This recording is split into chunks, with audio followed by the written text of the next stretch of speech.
So we're going to transition into the panel presentation, and I'm going to have our panelists come up to the front, and they're each going to provide a little background about what their current practice looks like and how they got involved in transition services.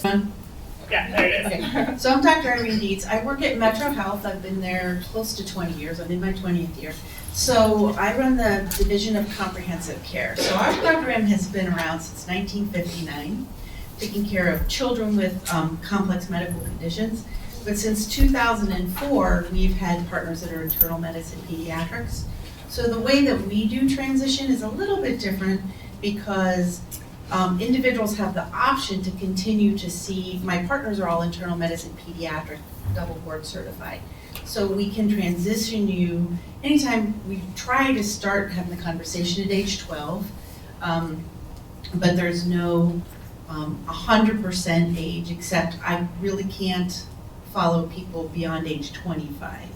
There's a few that sneak in at 26 that I can take care of some conditions, but I would be, as a pediatrician, would be able to say that yes, there's certain adult conditions that are much better managed by providers who have trained multiple years to take care of people with those conditions.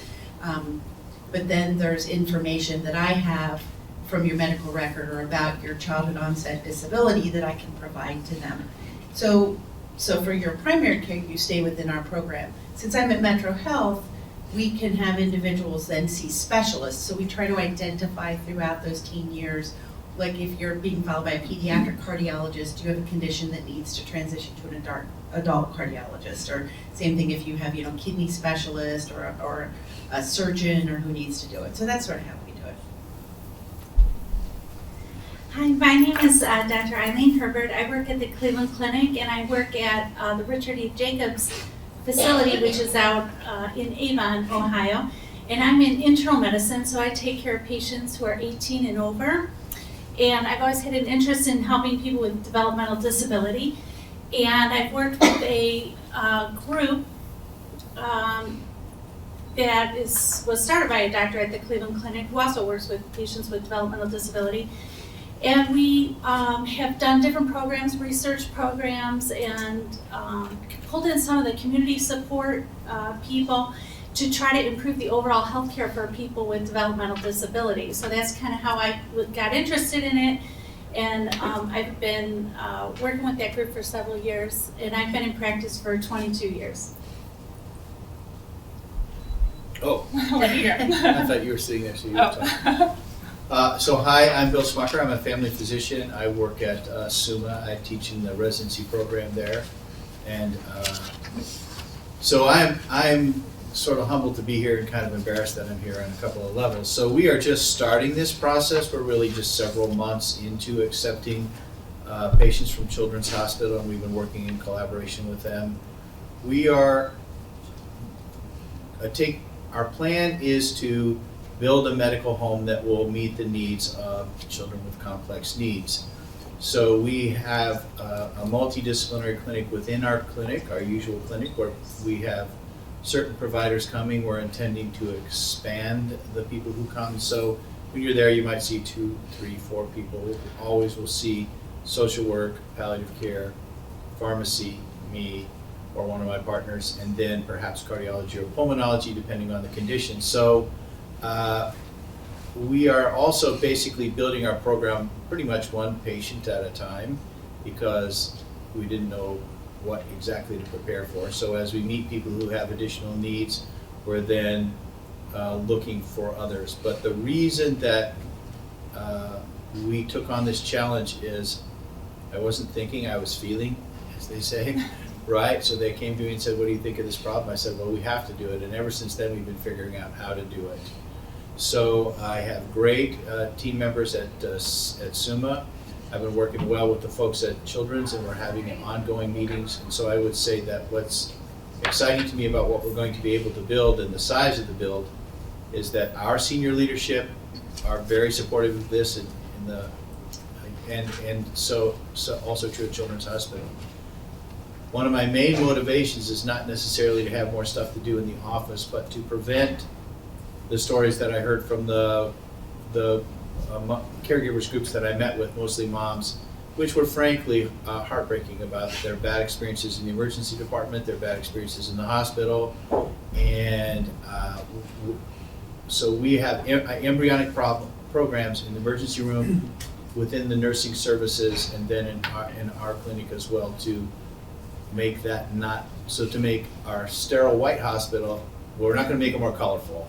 I got nothing to do with the color scheme. But to recognize that parents are the experts, parents or caregivers are the experts, and that they're gonna be at the bedside and gonna get to go to the radiology and all these other things that they're used to over at Children's Hospital.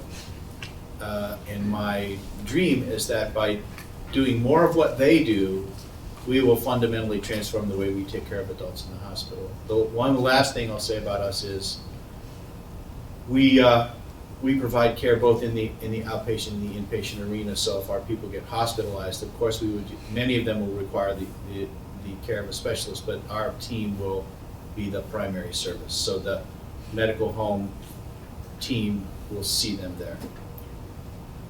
And we're figuring out as we go along. Hi, I'm Nathan Stahauer. I'm a physician in combined internal medicine and pediatrics, MedPeds, as Irene alluded to earlier. I'm the program director of the Combined Medicine and Pediatrics Training Program at UH and Rainbow. And a lot of people in MedPeds have an interest in this issue since we take care of patients from birth until old age. In 2016 at UH, I started a service to consult on young adults with complex pediatric conditions who were admitted to the adult hospital and provide assistance. There was allusion earlier to the fact that oftentimes internal medicine trained physicians may feel less comfortable with some conditions that children are now growing up with, and certainly while I think that many pediatricians and potentially families underestimate how warm and caring an adult hospital can be, it certainly is a very different environment, a different culture, and that feels very different in trying to help translate that as part of what we do. And in addition, ensuring we're bridging the communication, because we have many young adults who are followed by a mixture of pediatric subspecialists, adult specialists, and trying to ensure that all the communication there is happening between various team members. And so I'm happy to speak. Most of my clinical time is in the inpatient setting, so I'm happy to speak to that if people have questions about adult hospitals and adult hospitalizations. I also am doing work with a group from around the UH system, working to more effectively bridge the divide between pediatric and adult care in the primary care setting, specifically for young adults with special needs and adolescents with special needs. And we've been working to identify providers with interests in various populations of young adults growing up with a variety of pediatric onset conditions, and finding ways to more effectively link up patients based on region and need and so on with the appropriate providers and make those connections.